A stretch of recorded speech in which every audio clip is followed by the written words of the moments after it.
Allahu ka sqaruar disa forma në të cilat shfaqet madhështia e Allahut të lartësuar. Ka thënë: "Wama qadarullaha haqqa qadrihi, wal ardu jami'an qabdatuhu yawm al-qiyamah, was samawati matwiyatun bi yaminihi, subhanahu wa ta'ala amma yushrikun."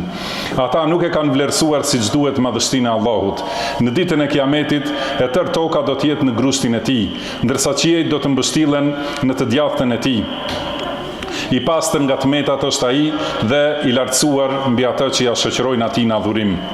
Nga Abdullah ibn Umar radhiyallahu anhuma transmetohet se i dërguari Allahut sallallahu alaihi wasallam e citoi këtë ajet, i shtriu duart dhe tha: Allahu i lartësuar i palos qiejt në ditën e gjykimit, i merr në dorën e tij të djathtë, pastaj i merr tokat me dorën e tij tjetër dhe thot: Ana al-Jabbar, ana al-Malik, ayna al-Jabbarun, ayna al-Mutakabbirun.